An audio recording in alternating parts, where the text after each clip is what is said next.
The StarCraft 2 World Championship in Poland just concluded and the results were absolutely amazing. Everyone thought it was going to be a battle between the 5 best players in the world, Maru, Sero, Raynor, Dark and Hero.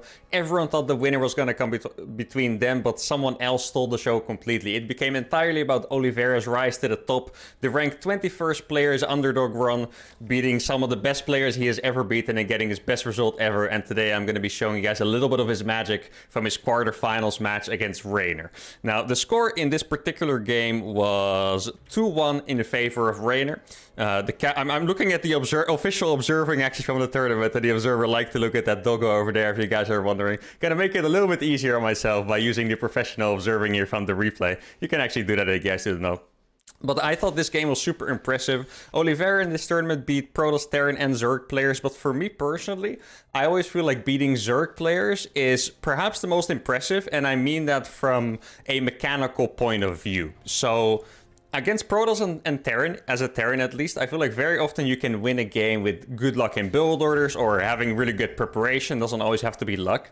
But against Zerg, you don't really win with build orders. It sounds kind of crazy to put it that way, but you don't really get that far ahead with builds. Usually you have to win with pure skill, really good mechanic strategy combined, and you can't really luck your way out. So the fact that he, even here already took a map and is going to go toe-to-toe with Raynor, I thought was super impressive, and I really wanted to highlight this game for you guys to show you guys what Oliveira can really do. Now, if you guys are confused, like who the hell is Oliveira? I've never heard of him before. He used to be called Time in caps lock. That's how I know him as well. If I'm gonna call him Time during this game, my bad. It's just, he was literally called Time for like 11 years, and then he name changed to Oliveira before this tournament.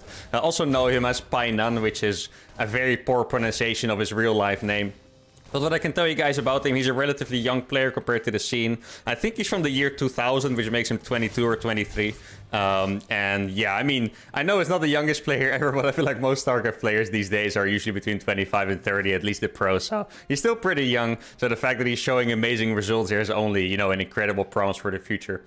Now, what I can tell you about him stylistically is that he made a similar... or he had a similar career trajectory as someone like Maru when it comes to playing style. I feel like he used to be a little bit cheesy and a little bit more YOLO with his moves. But then he also perfected his macro game and his late game, especially against Zerg.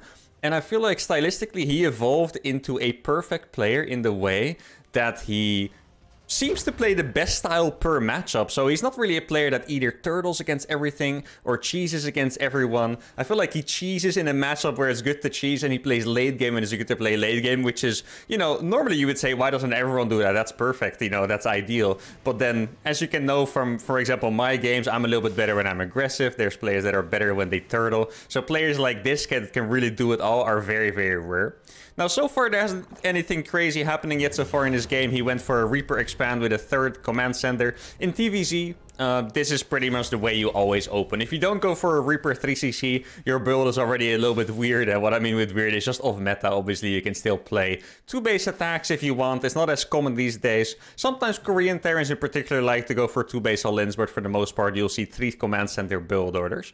Now, what I would expect from someone like Time is to play an aggressive game and then go into the late game against Zerg. Because against Zerg, he really likes his late game. He's really good at it. One thing I was really wondering coming into this tournament, like keep in mind the new patch was just released. And the Ghost was nerfed heavily. And what I heard from other Terrans is that it's very, very hard to use them. So I wasn't quite sure if we would actually see Terrans go for that late game. And if they did, I would be very curious to see how they do. You can see in the production tab here, Raynor's going for some roaches. He's denying the scout with his overlord, and now he's moving out his Hellions. Now, the first step when you play against Raynor is to not die. And that sounds very weird to say, because obviously that would be the objective against anyone. But Raynor's aggression is absolutely insane.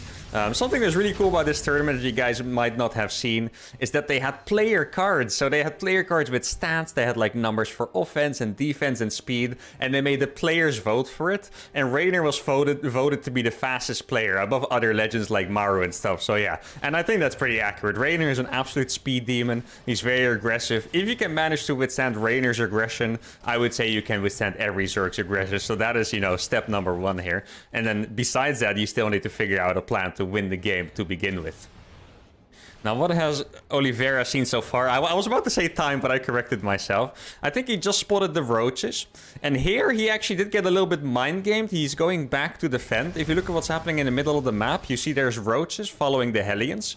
And normally, if you see kind of roaches early on, it looks like an all-in, and it kind of makes you want to go back to your base in defense. So as you can see here, he pulled the Liberator back. Ideally, he would have liked it to attack, but he's using it to defend. And this is also a testament to his skill, that he's not like, this guy is Rainer, I need to take all the risks. No, he thought it might be a roach attack, so he plays it safe and he went back home. And I think that already shows that he's very confident. And in general, on the cameras, in the gameplay, in the tournaments, you could see him like be very happy. When he beat a good player, he was always very happy. He didn't really look nervous. He was just excited to be there playing his best game. He always performed like optimal in the games that I saw, so his mindset here was very good, and that small move already shows it. I feel like if I play against Rainer at this stage, I might be like, okay, I'm just gonna gamble it, you know, I will drive in all my Hellions, try to kill drones, because against players like Rainer, I need to take a risk. I'm just gonna hope he's not actually attacking me, things like that. But sorry, there you go. Oliveira respects his own skill so much, he was really confident that he decided to just play it safe and go back home. And this is where the multitasking already begins. You can see there's a Liberator on the bottom. These Hellions are out here on the top. Trying to do some Queen damage here, which is always nice. There we go, actually gets a Queen. Does lose a few Hellions for it, or a few Marines rather. Liberator in the main, actually snuck by the Spore Crawler. Very well done. Microing the Hellions to deal with the Zerglings. And that is one strength I do want to highlight from Oliveira, is that he's super, super good.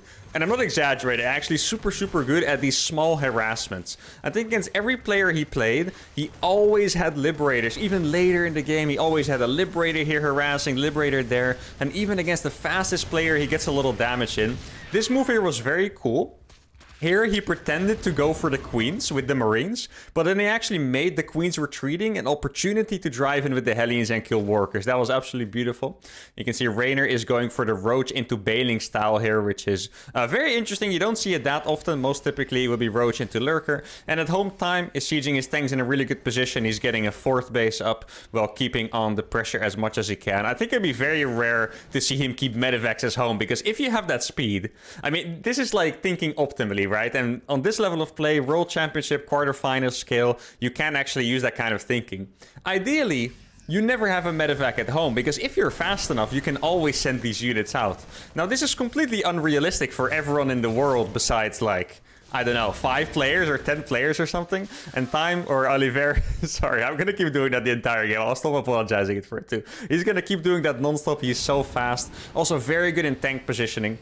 And that is the second thing that I want to highlight that I thought he did super well. That was kind of his super strength above anything else. Oh, this looks like a bit of a rough fight, though. His tanks are actually getting caught. Loses one tank, loses another one. And this is very painful. At this moment, I was already starting to think like, oh, this is not looking great. Going up against Rainer, it's match point. You lose a few tanks early on. That's pretty bad. But he's just backing off. He's taking it easy. He has another drop in the top, like I said. But what I wanted to highlight is that he was super good with his tank positioning. It definitely wasn't the best moment to highlight it there, because you couldn't see it, but later on you will see his tank positioning is absolutely insane. The fights he takes with siege tanks are so impressive. And if I say that, some people might not even think that's possible, because in the end, it's a siege tank. It doesn't move. How can you take good fights with tanks? Well, you'll see. His tank positioning is going to be absolutely incredible. And this is another show of confidence here, by the way. This is crazy. When I do coaching, I always advise against this move. He got an orbital command at his 4th base instead of a planetary fortress. Guys, there's people out there getting planetaries at their 3rd. There's people out there getting them at their natural. Those moves I don't recommend. But a planetary at your 4th base seems like 100% thing you do. And he gets an orbital there. He's confident he can survive attacks against the fastest Zerg or the fastest player in the world with an orbital at his 4th base. Now that is just, I can't even fathom how he would come to that decision, you know, like how hard did he own in practice exactly to even go for that? I can see his 2-2s finishing. He's making more Liberators. Told you guys he was going to harass with those. He got 2 factory tank up. And if you're in this position, if you look at this game now, I feel like this game looks pretty rough for Oliveira. Rainer has 91 drones. He hasn't been touched. He's getting his hive upgrades. How many bases? That is 7 bases he's going up to. Oliveira is only on 4. Like, to me, this looks like a pretty rough game.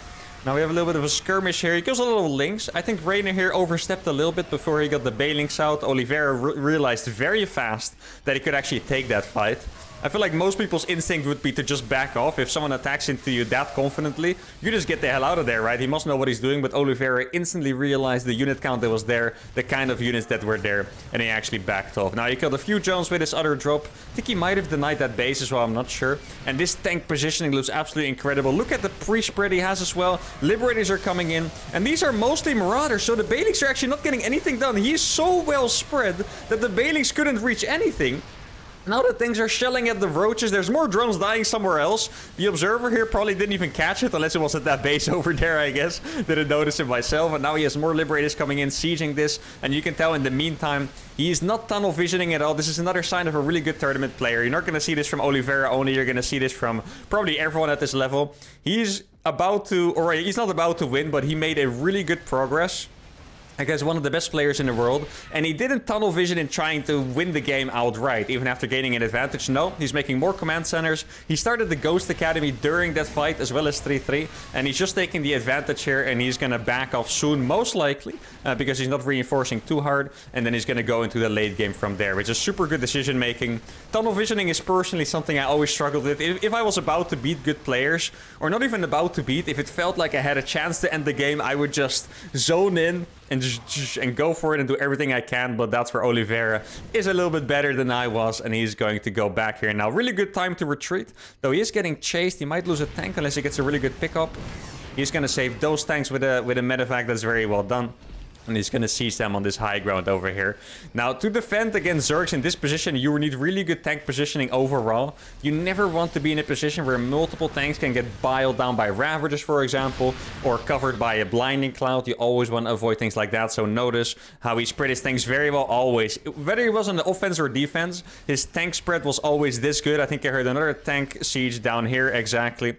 And he's got his 5th base landed. And I've explained this before in pretty old videos, to be fair, so you guys might not remember, but in TVZ, if you play late game, the goal is to split the bases. You're not necessarily trying to get more bases, you're trying to split them in half. If you and the Zerg have the same amount of bases, it's typically going to be good for Terran, because Terran is like a little bit more efficient. I think maybe with the new Ghost is less so, but before, with the old Ghost, Terran is typically 30% more efficient. So if you have even amount of bases, it's going to be fine. Usually if you're one base behind, so let's say the Zerg gets this base, but you manage to deny this one, it could be even. And if the Zerg is 2 bases or more ahead, they're usually gonna take it. So what Oliveira wants to do here is try to split the map in half. Now, I haven't split this map before. I realized that both sides actually have these bases, so it seems like a pretty good map to split as long as you get the control over these chokes here, because then the Zerg has to sit back on his side and you can go here. Now, the Zerg is always going to have a faster army, especially if they have good creep spread. Banelings are going to roll fast, Lings are going to be fast, so if you have bases that are all the way on the other side of the map, like on this map, it's going to be really, really hard to defend. And that's where Zerg is going to be able to take their advantage. Now, Oliveira denies that base. If you look at the production tab, this is something I've always talked about a lot in my late game videos. Good Terrans are super good at this, and Oliveira is once again no exception. At some point, they start only making quality units. It's very tempting to just, oh man, I lost some units, I'm not maxed. Press the A and D button and make 1,000,000 Marines and Marauders. Those good Terrans, what they do is they usually spend their supply and money only on quality units at some point. Here he just made 3 Marines, but for a while now, notice how he's only making Ghost and tanks. He's getting more upgrades, getting drilling claws for the mines. I think he was getting... Was that another factory or something I saw him? I feel like I saw something else that had disappeared. I don't remember what it was. Oh, it was Cloak for the Ghosts, actually. So he's getting more and more upgrades, and he's just trying to improve his good units, and he's not being scared. He doesn't think, oh, I need to max out faster, I'm going to lose a fight. No, he's just making quality stuff. Tanks, Widow Mines, and Ghosts. Now, another important part here. I did see Raynor was about to do the link drops, by the way, which is a super cool move. I'll get to that later. But what I was going to say is... Oh, here we go. Actually, I forgot what I wanted to say. What was I talking about just now? Oh, I hate forgetting that.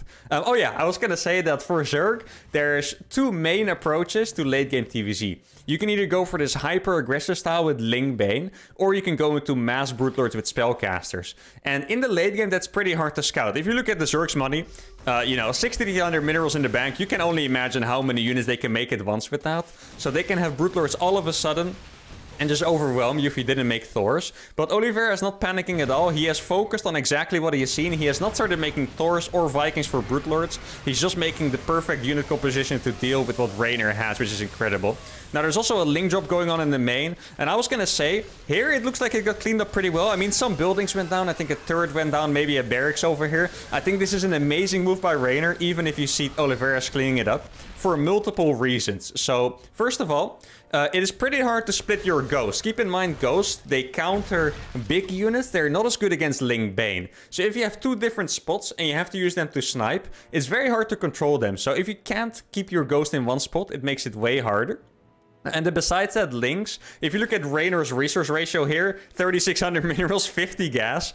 Links are very easy to make. They're not really going to impact the rest of the game negatively for Reynor because he mostly needs gas. So trading links for anything is always going to be pretty good. So I love that move. Oliveira cleaned it up pretty well. As you can see on the minimap, he is making more turrets. He rebuilt those instantly. That's another sign of a good Terran player. I'm going to keep saying that, guys, but he has a little signs of a good Terran player. I'm just saying to always be disciplined and rebuild. Lose a planetary, rebuild it. Lose the turrets, rebuild it always. And now you can see it's harder for those links to come in. Now, Reynor is once again coming from the front, but Oliveira has that amazing tank spread as always, really in position with the Ghost, has the Widow Mines as well, and is looking very good for him, at least on this front.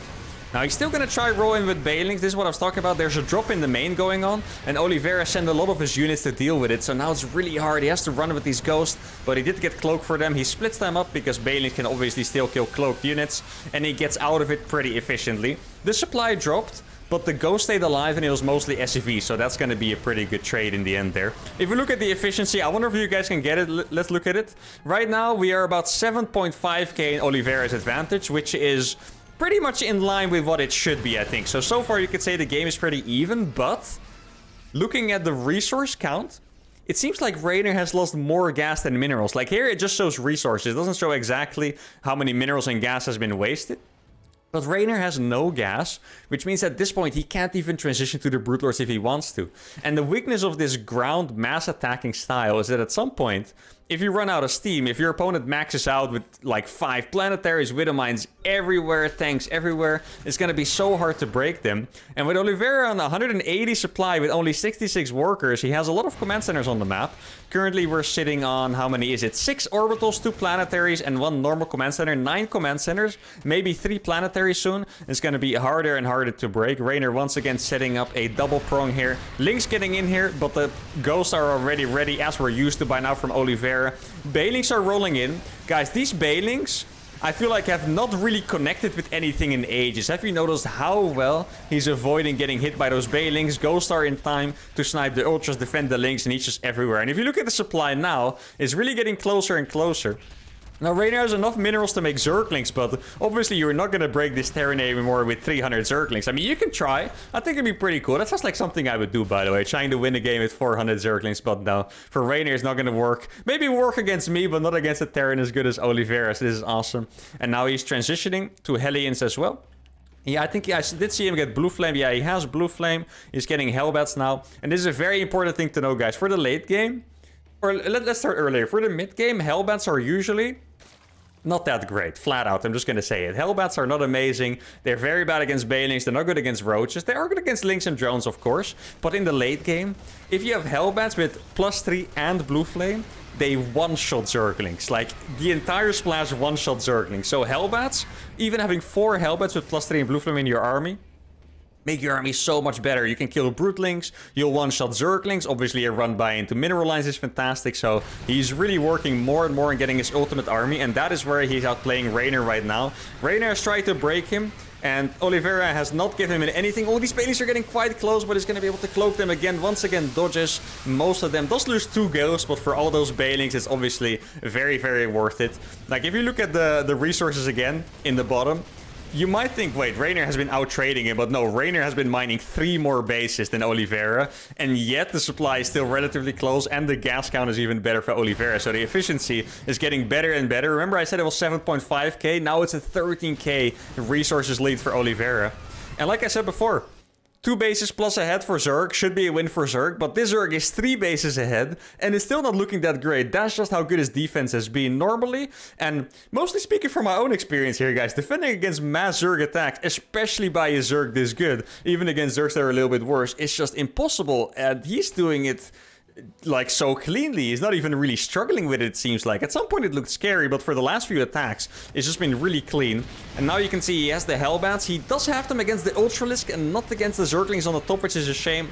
But the Ultras are gonna die pretty fast to the Ghost. Now I want to say this was the first attack by Raynor in a while that was truly successful. This entire base gets ransacked, and now he's gonna kill the depot. So Raynor does get in. Like I said, it's hard to defend, and even gods like Oliveira can make mistakes. If he had, I'm not even kidding, guys, if he had 4 Hellbats there with Blue Flame and +3, I think he would have killed all those Zerglings with them. Now, it's easy to say afterwards, like, wait, why? Well, if that's the case, why didn't he just put 4 Hellbats there? Well, if the Zerg brings 5 Banelings, you know, then the Hellbats still die, right? So you have to keep that in mind.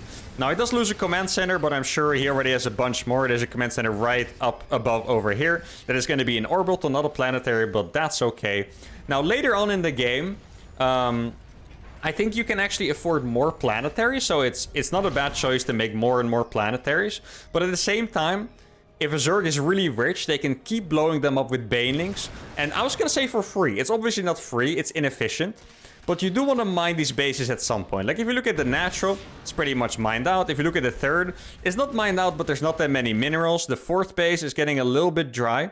And then you do need to start mining from these bases. So if you really get all your CCs blown up by Banelings over and over, you might actually not mine in time from those extra 5th, 6th, 7th bases. And then you can run out of money. Now look at these Hellbats going to town. The Banelings do get them, but the Ghosts are completely intact here. He doesn't get a single Ghost. Not even a Baneling didn't even get close to the Ghost. That was incredible. That's a fight you don't usually see. And I feel like this is the point where Raynor starts feeling a little bit desperate, because now he's gonna get this base, which means he's only 1 base away from splitting the map. Like, if you look at the map layout, this is the only base Oliveira now needs to split the map entirely. And even before he had that base, Raynor couldn't break him. Now, the income is definitely... I was gonna say strongly... Okay, that's a bit of a funny Liberator right there. This is literally the peak of sieging on top of a Spore. Even if he would have sieged it here, as us pros would call it sieging on top of a Spore. But that was literally on top. But I was gonna say the income is pretty decently in favor of Raynor, but it is insanely in favor of Raynor. But it is an efficiency battle, right? Like, it doesn't matter how much income there is now, as long as the Terran gets those minerals at some point. He doesn't have to rush it. He needs to make sure his army is intact. And here you go. That was exactly 4 Hellbats, actually. Just like I mentioned earlier. 4 Hellbats and those 60 Lings ran away with the tail between their legs because they knew they were about to get absolutely roasted like a shrimp on the Barbie. I feel like I've probably said that before, but that's okay. I can use my Australian expression sometimes, right, guys? I do remember I have a lot of viewers from Sydney and Melbourne when I looked at my city, so there you go. That's for you guys. Don't call me an annoying non-Australian, please. There we go. Hellbat harassing in the top base, as we wanted to see. Rainer's gonna try to break it one more time with the Banelings, but they just can't get close to the Ghost. That's what the Banelings are for. Just one thing to clarify, if you guys don't know. Snipe by the Ghost is cancelled if they take damage, so the Ghosts always have to run away. But the position is so good, the Ghosts haven't even been threatened, and now Oliveira is so confident. He's actually pushing forward. He sniped all the Vipers. He's pushing in here, killing this bottom base. The top base is getting absolutely annihilated by 1 Hellbat with 13 kills. Just roasted everything. Look at these Zerglings just get 1 tapped. Okay, they barely killed it before those last Lings died. This Ghost is absolutely chilling. Runs back to his brother Hellbat to one-shot those Zerglings, and that's sick. And now, if you look at it, Oliveira has officially split the map. He hasn't taken the base yet. I mean, to be fair, Raynor did mine a decent amount from this. So even if Oliveira gets this, it doesn't count as a full base. He has also mined a decent amount from this. But the way it's looking right now, Oliveira might even get both of those bases. I do like that Raynor is still going with the Ling drops. As you can see, as disciplined as he was, he can't always remake those turrets. This is like the 5th time, or maybe even more, 6th or 7th time he would have had to remake those turrets, and he didn't. This time I'll forgive him. It's going to be very annoying to deal with those. Keep in mind they can also burrow. And you can think, well, you can scan. Trust me, guys, at some point you're going to run out of scans. I've been in some very unfortunate positions where there were like 10 lurkers and I was about to go in and then I have no scan. I mean, in this case, this orbital has 200 energy, so I think he's fine. Probably been very efficient with his scans, actually. Now let's look at these Hellbats. For a second, I thought those Lings were going to attack it. If those Lings attack those Hellbats, that would have been quite the sight to behold. Now, if you look at the income at this point, It's actually super, super even. 81 drones against 61. But Raynor is running out of bases to mine from. This base only has a few patches. This base is completely empty already. This one is running very dry. And now you can see how much money Raynor truly has mined over the course of his game. But he wasn't able to be efficient enough. Let's look at the statistics again. Raynor is now 24,500 behind in resources. That is... I was gonna say, have I ever done that in any of my challenges? I don't think so. He's gonna be 25,000 resources behind, guys. Is that... How many bases is that? I feel like one base has less resources than that. So that's quite literally a full base and more. So that's insane. Those Hellbats absolutely roast. This is so satisfying. Hellbats roasting drones is just beautiful. Liberator. This is the harassment I was talking about, by the way. There's always these liberators. How many drones have been killed this game? 82 against 75. Definitely not a civil game. Sometimes in my challenges, when I've only killed 10 workers, I'm like, all right, this was a pretty civil game. The workers weren't harmed. This game is not one of those 80 workers killed on both sides. And now Oliveira is even going for a nuke. He's adding Thors, a Starport, and Fusion Core. And I told you guys, it's about that perfect army composition. Raynor didn't go for Brutalist before, but now he did. And Oliveira never panicked. He didn't randomly make Thors at all. He didn't randomly go for air. Only when he really knew. And he's been scouting diligently with all these attacks. Only when he really knew Brutalers were on the way. He started an extra starport. He's starting a nuke and he's starting Thors. And this entire game he has had the perfect army composition, quite literally. Maybe early on, maybe he could have saved some tanks, right? That's where his army composition got kind of ruined when he lost those 2 tanks to that roach snipe. But besides that, he has always worked on the best army composition. He hasn't lost it. And even now, going into Thors at the perfect... It's so hard to do. I feel like at this point it's very easy to think, there's no way he's still going into Brutalers, right? That sounds insane. But he scouted for it. He reacted and he's making Thors at the perfect moment. Thors, super good against Brutalers. And guys, look at the upgrades. 0-0 for Raynor's air. 3-2 with 3-3 soon being done for Oliveira's mech. Try to compete with that, guys. I think Brutalers are pretty good. If I play late game ZVT with my Zerg, I will definitely make a lot of Brutalers. 0-0 against 3-3 Thors, however... I don't think I would want to be in Raynor's shoes in this moment. I can tell you guys that much. Liberator range is on the way from that Fusion Core. I would love to see him remake those turrets, actually, even if it's already been the 7th time and even if he has been so efficient, because those link drops have been just horribly annoying. Like, they really... That has been the best thing Raynor has done this game, just the link drops over and over. He was never able to make it happen on the front. He really tried his best, but he wasn't able to handle it. The position was just so good by Oliveira, but the link drops, they definitely got in. They distracted him. If anything, they were the MVPs for Raynor this game. But Oliveira now... Guys, this is something you just don't see. A max Terran against the 150 Zerg, where the Terran has the 3k, 2k bank. This should pretty much be the opposite. There's not even any anti-air here for Raynor besides Fungals. He's literally sieging Liberators on top of his Brute Lords. Look at this absolute gold army. Resource loss difference is 26,000 in Oliveira's favor. Here we go. The Hellbats are just annihilating the Brutelings. They get to do nothing. The Thors are coming in. The Ghosts are going to snipe. And this was just an absolutely brutally one-sided game. And that's how Oliveira took down Raynor, game number 4. In this series, guys, Oliveira was down 0-2. He reverse swept Raynor, advancing to the semifinals. And that is something that, like, no one can say. Reverse sweeping a person as good as Raynor, who made 3 back-to-back global finals in the World Championship, by the way. Got the night by Oliveira. Reverse sweeping him in the quarterfinals with insane play is incredible. He advanced to the semifinals. If you guys enjoyed this, I would love to bring you guys another game in the next video. Make sure to like this one. Let me know in the comments. Subscribe to the channel. And I'll see you guys for the next one. Adios.